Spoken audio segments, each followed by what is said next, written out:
தம்பி கீழே இறங்கு. தம்பி கீழே இறங்குப்பா ப்ளீஸ். கீழே இறங்குப்பா. கீழே இறங்குப்பா.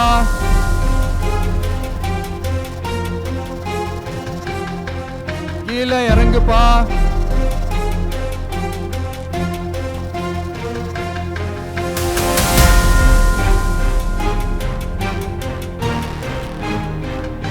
மஞ்சள்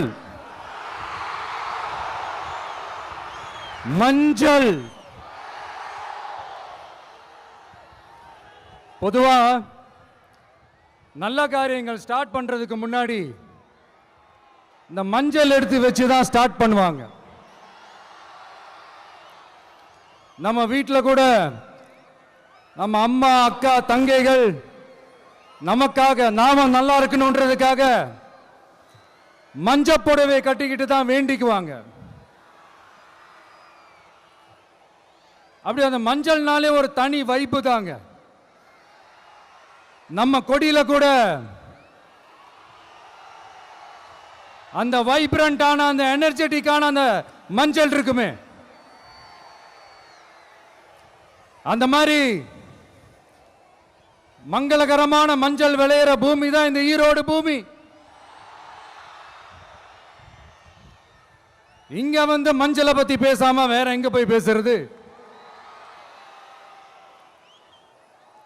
அது மட்டும் இல்ல, இங்க ஒரு மகத்தான ஒரு மனிதரை பத்தி நம்ம பேசியே ஆகணும். இந்த ஈரோடு மண் விவசாயத்துக்கும் பேர் போன மண். இங்க நடக்கிற அந்த விவசாயத்துக்கு மிக முக்கியமான ஒரு கவசமா இருக்கிறது என்ன தெரியுமா? காலிங்கராயன் அணை, காலிங்கராயன் கால்வாய். காலிங்கராயன் அணை கட்டினதுலையும் கால்வாய் வெட்டினதுலையும் உயிரான உணர்வு பூர்வமான நிறைய விஷயங்கள் இருக்குது. அப்படி அந்த ப்ராசஸ்ல அவர் அந்த அணை கட்டும் போதும் கால்வாய் வெட்டும் போதும் ரொம்ப சோர்வடைஞ்சிட்டாராம். அப்ப அவங்க அம்மா அதை பார்த்துட்டு சொன்னாங்களாம், மகனே காளிங்கா, தயிர் வித்த காசு தாழ்வாரம் வரைக்கும் இருக்குது, மோர் வித்த காசு முகுட வரைக்கும் இருக்குது, அதை எடுத்துக்கிட்டு போய் அணைய கட்டியா கால்வாய வெட்டியான்னு சொல்லி தைரியம் கொடுத்தாங்களாம். பெத்த அம்மா கொடுக்கிற அந்த தைரியம் இருக்கு பாருங்க, அதை தாண்டி வேற எதுவுமே கிடையாதுங்க. ஒரு மனுஷனால எதையும் சாதிச்சு காட்ட முடியும். அப்படி ஒரு தைரியத்தை தான் இப்போ நீங்க என்னுடைய அம்மா அக்கா தங்கைகள் நண்பா நண்பிகள் தோழர்கள் எல்லாரும் எனக்கு கொடுத்திருக்கிறீங்க. அதே தைரியத்தை, அதே துணையா என் கூட நிக்கிறீங்க. இதை எப்படி நம்ம பிரிச்சு விடலாம்? இதை எப்படி நம்ம கெடுக்கலாம்? என்னெல்லாம் அவதூறுகள் நம்ம விஜய் மேல சொல்லி மக்களை நம்ப வைக்கலாம்? என்னெல்லாம் சூழ்ச்சிகள் நம்ம விஜய் மேல பண்ணி மக்களை நம்ப வைக்கலாம்? இப்படி சூழ்ச்சிகளை மட்டுமே நம்பி பொழப்ப நடத்துற சில சூழ்ச்சிக்கார கூட்டங்கள் இதை தொடர்ந்து செஞ்சுக்கிட்டு தான் இருக்கு. ஆனா அவங்களுக்கு தெரியாது, இது இன்னைக்கு நேத்து வந்த உறவு இல்ல. கிட்டத்தட்ட 30-33 வருஷத்துக்கு மேல இருக்கிற உறவு. ஏன் நான் சினிமாவுக்கு வந்தப்போ எனக்கு வயசு 10, அப்பல இருந்தே இந்த உறவு ஸ்டார்ட் ஆகி போயிட்டு இருக்குன்னு அவங்களுக்கு தெரியாம போச்சு. அதனால என்ன பண்ணாலும், நீங்க என்ன ட்ரை பண்ணாலும், எல்லாத்தையும் விட்டுட்டு மக்களுக்காக வந்திருக்கிற இந்த விஜய மக்கள் ஒரு நாளும் கைவிட மாட்டாங்க. மக்கள் கூடவே நிக்கிறாங்க, கூடவே நிப்பாங்கன்னு அவங்களுக்கு தெரியாம போச்சு. என்னப்பா நிப்பீங்கல்ல? உங்களை நம்பிதாப்பா வந்திருக்கிறேன். அதான் இந்த சத்தம் தாங்க வாழ்நாள் பூரா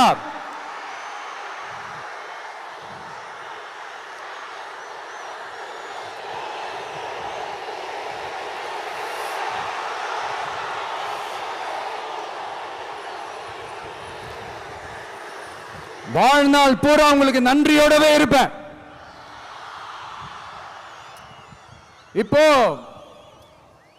நம்ம காளிங்கராயன் அவர்கள் அணையை கட்டுறதுக்காக பவானிக்கு போய் பார்க்கும்போது ஒரு இடத்துல ஒரு பாம்பு வந்து உட்கார்ந்துச்சான், படுத்துச்சான்.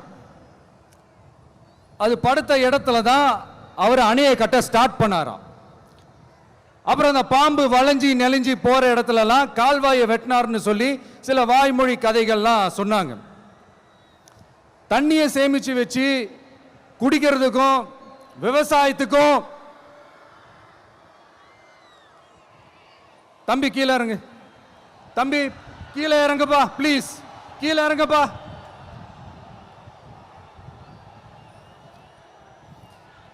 Okay, thank you thank you. கீழே இறங்குங்க, கீழே இறங்குப்பா. நீ இறங்கினாதான் புத்தம் கொடுப்பேன்.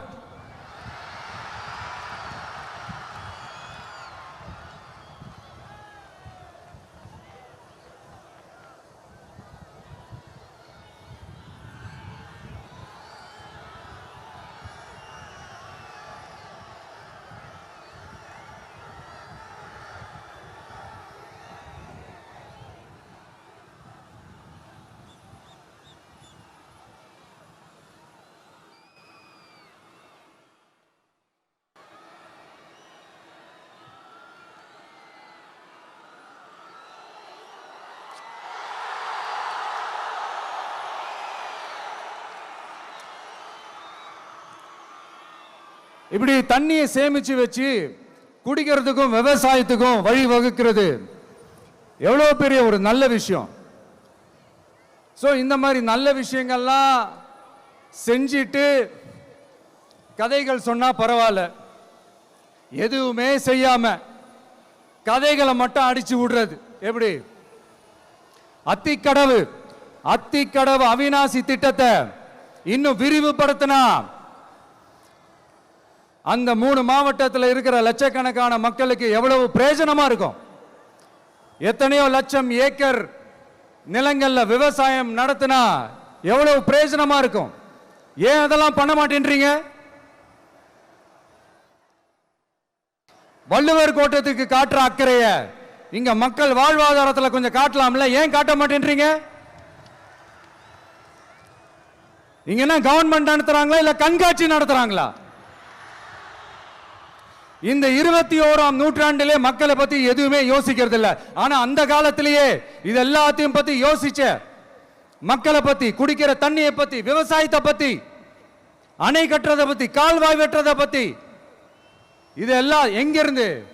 பவானியிலிருந்து நொய்யலாறு வரைக்கும் கால்வாய் வெட்டி இது எல்லாத்தையும் பத்தி யோசிச்ச காளிங்கராயன் அவர்களுக்கு கோடி கும்பிடு போட்டாலும் பார்த்தாதுங்க. இப்படி அந்த காலத்தில் இருந்த ஒரு ஹீரோவை பத்தி பேசிட்டு இந்த காலத்தில், அதாவது 1920th செஞ்சுரியில் இருந்த ஒரு ஹீரோவையும் பத்தி நம்ம பேசி ஆகணும்ல. ஒருத்தர் இலகிய மனம் கொண்ட ஹீரோனா இன்னொருத்தர் இரும்பு மாதிரி அயன்மேன் தான். எஸ், நம்ம ஈரோடு கடப்பாறை தான்.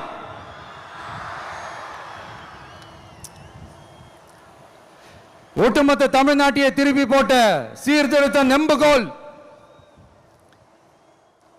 ஈரோடு மாவட்டத்தில் பிறந்த அவர்தான் இந்தியாவுக்கே இடஒதுக்கீடு சம்பந்தமான அரசியல் சட்டத்தை திருத்தறதுக்காக போராட்டம் நடத்தினவர் யாரு? நம்ம தந்தை பெரியாரு.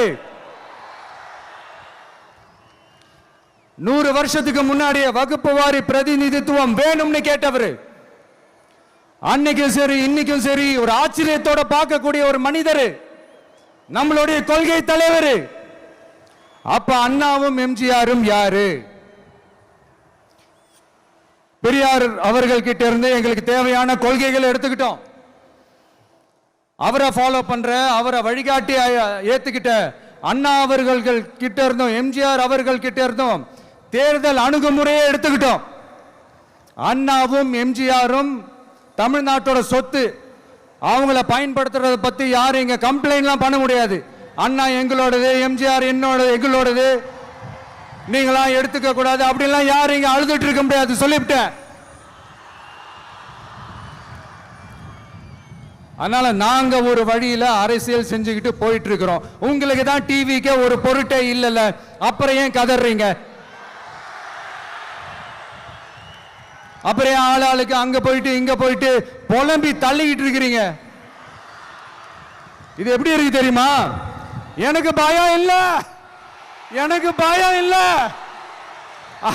அப்படின்னு சத்தமா சவுண்ட் விட்டுக்கிட்டே சத்தமா பாட்டு பாடிக்கிட்டு இந்த நடுங்கிக்கிட்டே சின்ன பசங்க நடந்து போவாங்க, அந்த மாதிரி இருக்கு. முதல்ல மண்டையில இருக்கிற கொண்டே மறைங்க சார்.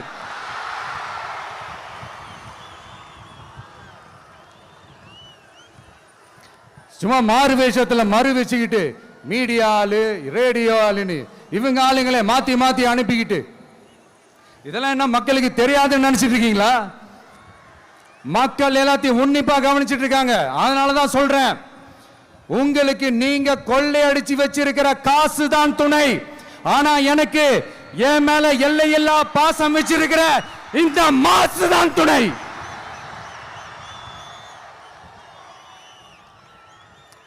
இப்படி நமக்கு துணையா இருக்கிற ஈரோடு மக்களுக்காக நான் இப்போ குரல் கொடுக்கலான்னு வந்திருக்கிறேன். சரி, இப்ப விஷயத்துக்கு வருவோம். பெரியார் அவர்கள் கிட்ட இருந்த அந்த செல்வாக்கையும் அந்த பதவிகளையும் அந்த பவரையும் வச்சுக்கிட்டு அவர் என்ன சொன்னார் தெரியுமா? இவ்வளவு செல்வாக்கு, இவ்வளவு பதவிகள், இவ்வளவு பவர் இருந்தோம் நான் ஒரு 5 பைசா காசு சம்பாதிச்சிருப்பேனா? எனக்கோ இல்லை என் குடும்பத்துக்கோ பட்டங்கள் வேணும், பதவி வேணும்னு ஏதாவது கேட்டிருப்பேனா? இல்லை ஏதாவது லாபம் பார்த்திருப்பேனா? இல்லை எதுக்காவது ஆசைப்பட்டிருப்பேனா? ஆனா அவர் பேரை சொல்லிக்கிட்டு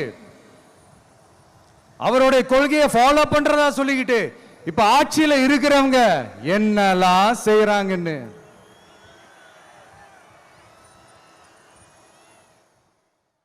அதனாலதான் சொல்றோம், பெரியார் பேரை சொல்லிக்கிட்டு தயவு செஞ்சு கொள்ளையடிக்காதீங்கயா, தயவு செஞ்சு கொள்ளையடிக்காதீங்க. அவரு பேரை சொல்லிக்கிட்டு பெரியார் பேரை சொல்லி கொள்ளையடிக்கிற இவங்க தான் நம்மளுடைய அரசியல் எதிரி. மக்களை நீங்க சொல்லுங்க, நம்மளுடைய அரசியல் எதிரி யாரு? நம்மளுடைய கொள்கை எதிரி யாரு? ரிப்பீட், நம்மளுடைய அரசியல் எதிரி யாரு? நம்மளுடைய கொள்கை எதிரி யாரு? உங்களுக்கு புரியுதுல்ல? எனக்கு அது போதும்யா, எனக்கு வேற எதுவுமே தேவையில்லை.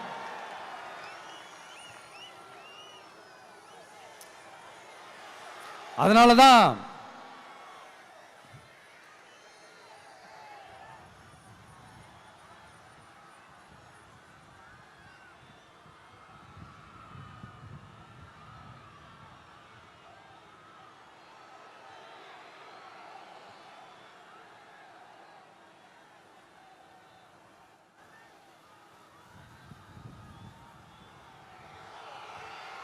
உங்களுக்கு நம்மளை பத்தி நம்ம அரசியலோட நீங்க எல்லாரும் என்னோட அரசியலோட கனெக்டடா இருக்கீங்கன்றது ரொம்ப தெளிவா தெரியுது. அதனால எனக்கு அது போதும். அதனாலதான் எதிரிகள் யாருன்னு சொல்லிட்டு களத்துக்கு வந்திருக்கிறோம். அதனால அவங்கள மட்டும் தான் எதிர்ப்போம். அதுவும் அந்த எதிரிகள் யாரு இப்போ இங்க 2026 சட்டமன்ற தேர்தலில் களத்தில் இருக்கிறாங்களோ அவங்கள மட்டும் தான் எதிர்ப்போம். சும்மா களத்திலே இல்லாதவங்களையும், களத்துக்கும் அவங்களுக்கும் சம்பந்தமே இல்லாதவங்களையும் எதிர்க்கிற ஐடியாலாம் இல்ல பாஸ். நீங்க கேட்கிறீங்கன்றதுக்காக எதிர்த்துட்டு இருக்க முடியாது பாஸ். எங்களுக்கு நிறைய வேலை இருக்குது.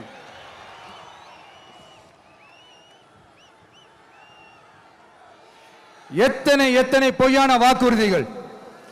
வந்த உடனே நீட்டை ரத்து செய்வோம், கல்வி கடனை ரத்து செய்வோம், கேஸ் சிலிண்டருக்கு மானியமா 100 ரூபாய் தருவோம், என்னெல்லாம் அடிச்சு விட்டுட்டு இன்னி வரைக்கும் கேட்கிறேன், இதெல்லாம் சொன்னாங்களே செஞ்சாங்களா? இவங்க எப்பவுமே இப்படிதான், சொல்றது ஒண்ணு செய்யறது ஒண்ணு. திமுகவும் பிரச்சனைகளும் ஃபெவிகால் போட்டு ஓட்டின ஃப்ரெண்ட்ஸ் மாதிரி ஒன்னிலிருந்து ஒன்னை பிரிக்கவே முடியாது. இப்போ ஈரோடு பகுதியில் இருக்கிற பிரச்சனையை பத்தி பேசுவோம். பெரியார் பேரை மட்டும் சொல்லிக்கிட்டு எப்படி அவரோட கொள்கைகளுக்கு எதிராக செயல்படுறாங்களோ அப்படிதான் இந்த மஞ்சள் நகரத்தோட மஞ்சளுக்கும் ஒண்ணும் பண்ணல, மஞ்சள் விவசாயிகளுக்கும் ஒண்ணும் பண்ணல. ஆராய்ச்சி மையம், சிறப்பு மையம்னு கோடி கோடியா டெண்டர் விட்டாங்க, பேருக்கு கட்டிடத்தை கட்டினாங்க. ஆனா உலகமே போட்டி போட்டு வாங்குற மஞ்சளை மதிப்பு கூட்டி விற்பனை செய்ய, அதாவது அதோட வேல்யூ இன்க்ரீஸ் பண்ணி நம்ம விவசாயிகளுக்கும் இந்த மாவட்ட மக்களுக்கும் நன்மை செய்ய இதுவரைக்கும் என்ன செஞ்சிருக்காங்கன்னு யோசிச்சு பார்த்தா ஒரு பெரிய ஜீரோ தான். கரும்பு நெல்லுக்கு அரசாங்கம் விலை பிக்ஸ் பண்றாங்க, அதையும் ஒழுங்கா பண்றதில்ல, ஒவ்வொரு முறையும் பிரச்சனை. அங்க நெல் கொள்முதல் செய்யறதுல ஊழல். சரி, நாம கஷ்டப்பட்டு விளைய வச்சது வீணா போக கூடாதுன்னு நினைச்சு நம்ம விவசாயிகள் கேட்கிற லஞ்சத்தை கொடுத்தாலும் அதுக்கப்புறம் கூட அந்த கொள்முதல் ஒழுங்கா நடக்கிறது இல்லை. அதையும் தாண்டி ஏதோ ஒரு விலை விவசாயிகளுக்கு கிடைக்குது. அப்படிலாம் இல்லாம ஒழுங்கா நேர்மையா நம்ம மஞ்சளுக்கும் நியாயமான விலை பிக்ஸ் பண்ணி தரமான விதைகளை கொடுத்தா என்ன குறைஞ்சா போயிடுவாங்க? இதெல்லாம் யோசிக்கிறதுக்கு அவங்களுக்கு நேரமே இல்லை. 24x7 அவங்களோட யோசனை என்ன தெரியுமா? இந்த விஜயை எப்படி முடக்கலாம், தமிழக வெற்றி கழகத்தை எப்படியெல்லாம் முடக்கலாம், அப்படிதான் அவங்களுடைய சிந்தனையே 24x7. எத்தனையோ வருஷத்துக்கு முன்னாடி நம்ம காளிங்கராயர் நதிகளின் இணைப்புக்கு முன்னோடியா இருந்தார்.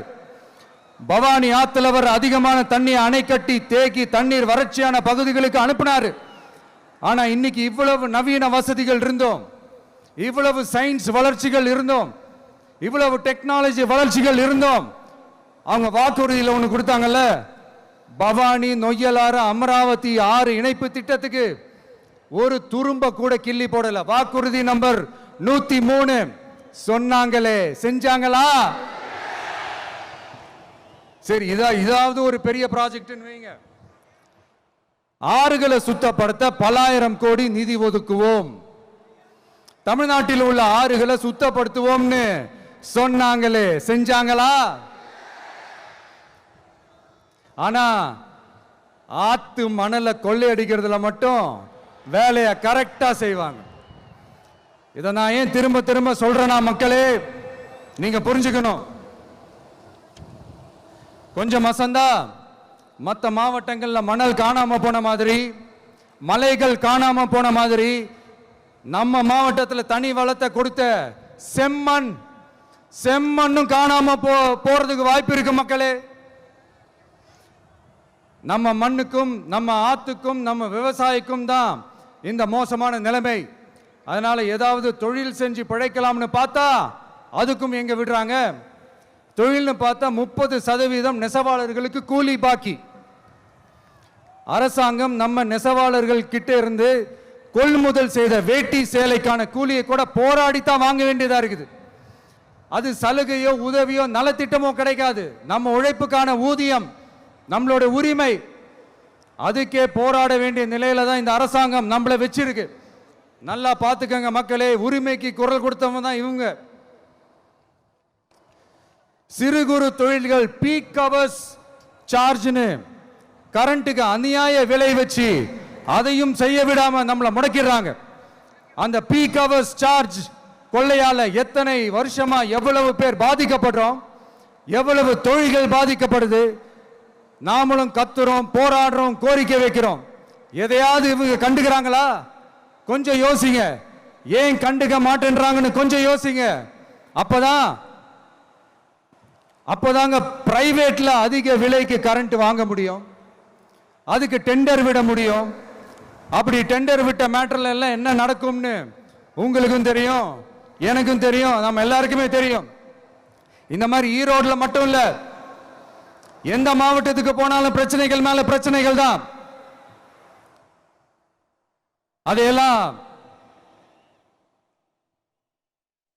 அதையெல்லாம் தீக்கிறதுக்கு ஒரு சொல்யூஷன் கூட சொல்லாம இதுல வேற பெருமையா மாடல் அரசுங்கிறது இல்ல. நான் கேட்கிறேன், கூச்சமா இல்ல?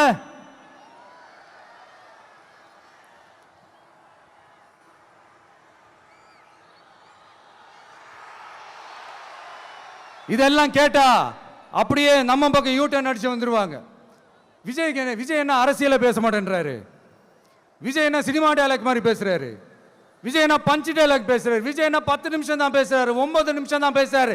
நான் எத்தனை நிமிஷம் பேசினா உங்களுக்கு என்ன சார்? நான் எப்படி பேசினா உங்களுக்கு என்ன சார்? உள்ள விஷயம் என்னன்னு பாருங்க சார். ஒவ்வொரு மாவட்டத்துக்கும் போய் மக்கள் ஃபேஸ் பண்ற பிரச்சனைகளை எடுத்து பேசிட்டு இருக்கிறேன். பின்ன அது அரசியல் இல்லாம வேற எதுதான் அரசியல்? உங்களை மாதிரி தனிப்பட்ட முறையில் தரக்குறைவா அசிங்கமா பேசுறதுதான் அரசியல்னா அந்த அரசியல் நமக்கு வராது. வராதுன்னா நல்லாவே வரும். உங்களை விட எனக்கு அது நல்லாவே வரும். வேணான்னு விட்டு வச்சிருக்கிறோம். அப்புறம் உங்களுக்கு நமக்கு என்ன வித்தியாசம்? காஞ்சிபுரத்தில் நாம பேசும்போது இந்த மாதிரி உங்களால் அமைக்கப்பட போற ஆட்சியில நம்ம ஆட்சிக்கு வந்த உடனே என்னெல்லாம் செய்ய போறோம்ன்றது சிலது சொன்னோம். அதையெல்லாம் தப்பா புரிஞ்சுக்கிட்டு இப்போ சொல்றேன், விளக்கமா சொல்றேன். நான் சலுகைகளுக்கு எதிரானவன் கிடையாது. மக்களுக்கான சலுகைகளை இலவசம்னு சொல்லி அசிங்கப்படுத்துறதுல எனக்கு உடன்பாடு கிடையாது. மக்கள் காசுல மக்களுக்கு செய்யறதை எப்படி இலவசம்னு சொல்லுவீங்க? அப்படியே செஞ்சிட்டாலும் ஓசில போறேன்னு சொல்லி அசிங்கப்படுத்துறீங்க. என்ன கேட்கறதுக்கு ஆள் இல்லைன்னு நினைச்சீங்களா? மக்களுக்கு ஒண்ணுன்னா இந்த விஜய் வந்து நிப்பா, இந்த விஜய் வந்து கேள்வி கேட்பா. இந்த விஜய் எப்பவுமே மக்கள் பக்கம் தான், அதே மாதிரி மக்களும் என் பக்கம் தான். என் மக்கள் மானத்தோட மரியாதையோட கௌரவத்தோட வாழணும். என் மக்கள் யாருக்கும் கீழே கிடையாது. அப்படி அவங்க கௌரவத்தோட வாழணும்னா அவங்களுக்கான வாழ்க்கை தரம் உயரணும். வாழ்க்கை தரம் உயரணும்னா அவங்களோட வாழ்வாதாரம் உயரணும். வாழ்வாதாரம் உயர்ந்தாதான் பொருளாதாரம் உயரும். பொருளாதாரம் உயர்ந்தாதான் வசதி வாய்ப்புகள் உயரும். இதெல்லாம் உயர்ந்தாலே ஆட்டோமேட்டிக்கா அவங்களோட வாழ்க்கை தரம், அவங்களுக்கான மரியாதை, அவங்களுக்கான கௌரவம் எல்லாமே உயரும். இதுக்கான வழிகள், அந்த சூழல்களை அந்த கவர்மெண்ட் அமைச்சு கொடுக்கணும். இதுக்கான அந்த திட்டங்களை செயல்படுத்தணும். இதெல்லாம் செஞ்சாதான் அந்த அரசாங்கம் ஒரு நல்ல அரசாங்கம். இதைத்தான் சொன்னோம்.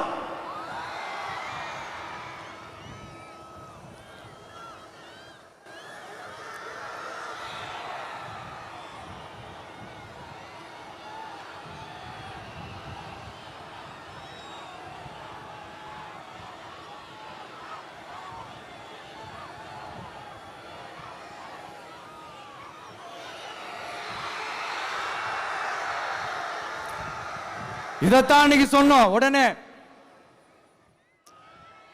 சொன்னா மட்டும் போதுமா? எப்படி செயல்படுத்துவீங்க? நாங்க என்ன வாயிலேயே வடை சுடுறதுக்கு டிஎம்கேவா? டிவி கேடா?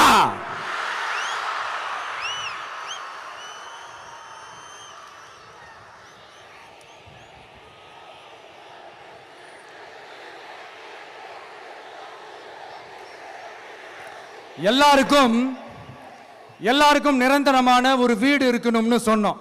உடனே எங்க ஆட்சியிலே நாங்க எல்லாரும் வீடு கட்டி கொடுத்துட்டோமே அப்படிங்கிறது இல்ல. நான் கேட்கிறேன், இங்க உங்களை தான் கேட்கிறேன், இங்க வாடகைக்கு இருக்கிறவங்களே இங்க யாரும் இல்லையா? எல்லாருக்கும் சொந்தமா வீடு கட்டி கொடுத்துட்டாங்களா?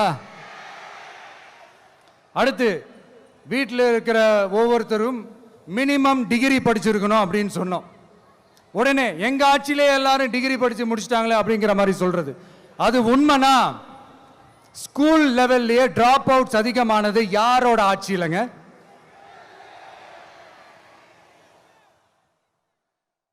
பசங்க பிள்ளைங்க யாரும் ஸ்கூல்ல சேரலன்னு சொல்லிட்டு எனக்கு தெரிஞ்சு 207 கவர்மெண்ட் ஸ்கூல்ஸ் மூடினது யாரோட ஆட்சியிலங்க?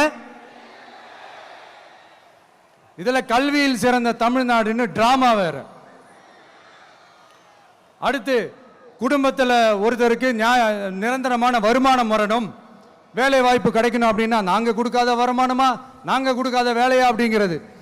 எத்தனையோ லட்சம் காலி பணியிடங்கள் நிரப்புவோம்னு வாக்குறுதி கொடுத்துட்டு ஆட்சிக்கு வந்தீங்கல்ல, எத்தனை லட்சம் காலி பணியிடங்களை நிரப்புனீங்க? அட்லீஸ்ட் 1,00,000 காலி பணியிடங்களாவது நிரப்புனீங்களா? இதெல்லாம் சொல்லிட்டு மக்களை ஏமாத்துறது யாரோட ஆட்சி இல்லைங்க? அடுத்து ரொம்ப முக்கியமா, பெண்களுக்கு பாதுகாப்பு இல்ல, சட்டம் ஒழுங்கு சரியா இல்லைன்னு சொன்னா தமிழ்நாட்டில் பெண்கள் பாதுகாப்பு தான் அதிகமா இருக்குதான். நீங்க சொல்லுங்க மக்களே, பெண்கள் பாதுகாப்பு இருக்கு? சட்டம் ஒழுங்கு சரியா இருக்கு? அவங்க சொல்றது உண்மையா? அவங்க சொல்றதை நீங்க ஏத்துக்கிறீங்களா? சத்தமா கேக்குதா சார்? இதுதான் ரியாலிட்டி, இதுதான் நிஜம். நம்மளுடைய ஆட்சியில சட்டம் ஒழுங்குல சமரசமே இருக்காது. அதனாலதான் இவ்வளவு ஸ்ட்ராங்கா சொல்றோம், தைரியமா இருங்க மக்களே. இந்த மாதிரி விஷயங்கள்லாம் நம்ம மக்கள் கிட்ட எடுத்து சொன்னா உடனே இந்த இது எடுத்துட்டு வந்துருவாங்க.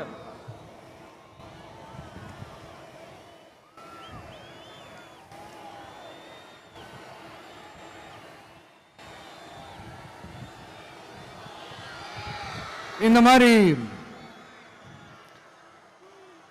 இதெல்லாம் என்னென்ன செய்ய போறோன்றது சிலதெல்லாம் காஞ்சிபுரத்தில் சொன்ன மாதிரி சொன்னா எல்லாத்தையும் தப்பா திருச்சி பேசிக்கிட்டு அவதூறு பரப்பிக்கிட்டு. நான் கூட யோசிப்பேன், எம்ஜிஆர் அவர்களும் மேடம் ஜெயலலிதா மேடம் அவங்களும் ஒரே வார்த்தையில சொல்லி இந்த திமுகவை காலி பண்ணாங்கல்ல. நான் கூட யோசிப்பேன், ஏன் இவ்வளவு ஹார்ஷா பேசுறாங்க, ஏன் இவ்வளவு ஹார்ஷா அவங்கள திட்டுறாங்கன்னு யோசிச்சது உண்டு. இப்பதானே புரியுது. அவங்க 2 பேரும் சொன்னதை இப்ப நானும் ரிப்பீட் பண்றேன். திமுக ஒரு தீய சக்தி, திமுக ஒரு தீய சக்தி, திமுக ஒரு தீய சக்தி, திமுக ஒரு தீய சக்தி, தீய சக்தி, தீய சக்தி, தீய சக்தி. என் நெஞ்சில் குடியிருக்கும் ஈரோடு மக்களே,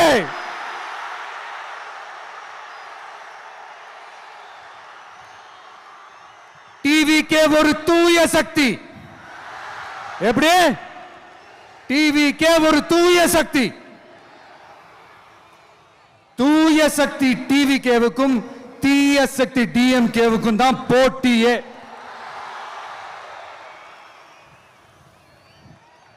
என்ன முடக்கலாம்னு நினைக்கிறீங்க, ஆனா இந்த சத்தத்தை ஒரு நாள் உங்களால முடக்க முடியாது. மக்கள் விரோத திமுக அரசை வீழ்த்த மக்கள் சக்தியான நம்மளால மட்டும்தான் முடியும். அண்ணன் செங்கோட்டையன் அண்ணன் அவர்கள் நம்ம கூட வந்து சேர்ந்தது நமக்கு ஒரு மிகப்பெரிய ஒரு பலம். அந்த மாதிரி செங்கோட்டையன் அண்ணன் அவர்கள் மாதிரி இன்னும் நிறைய பேர் வந்து சேர இருக்கிறாங்க. அவங்க எல்லாருக்குமே அந்த உரிய அங்கீகாரத்தை கொடுப்போம். அது மட்டும் இல்ல, அப்புறம் இன்னொரு விஷயம் சொல்ல மறந்துட்டேன்.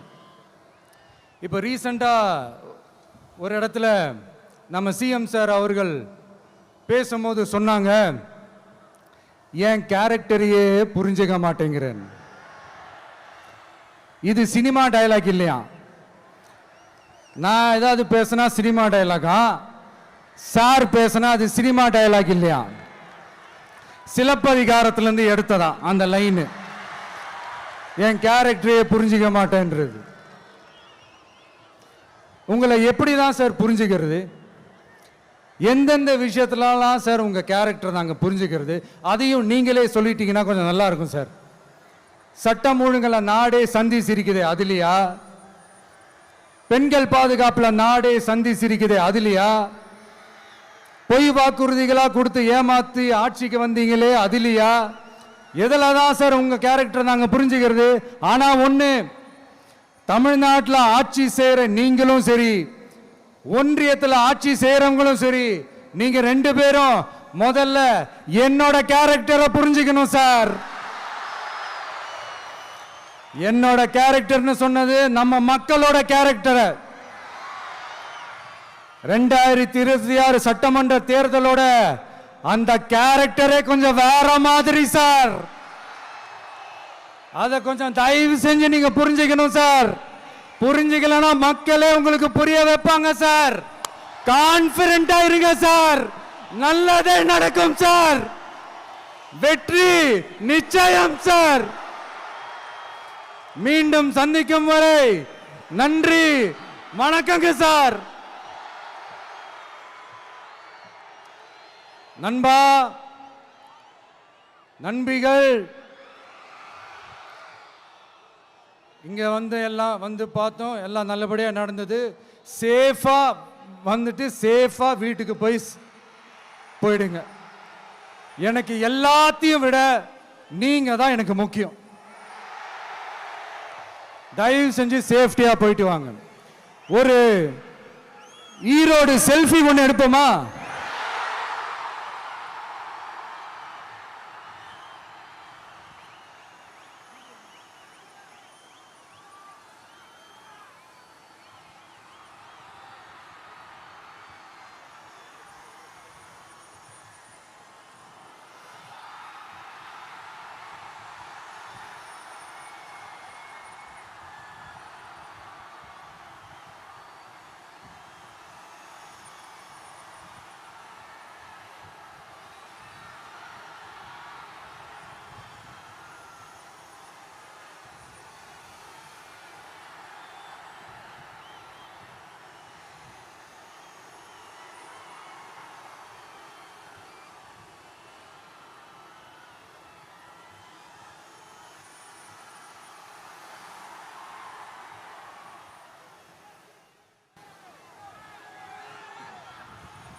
சென்ட் ஜோர்ஜ் கோட்டையில் முதலமைச்சராக தலைவர் வருவதற்காக அண்ணன் செங்கோட்டையிலும் செங்கோலை தருகிறார்.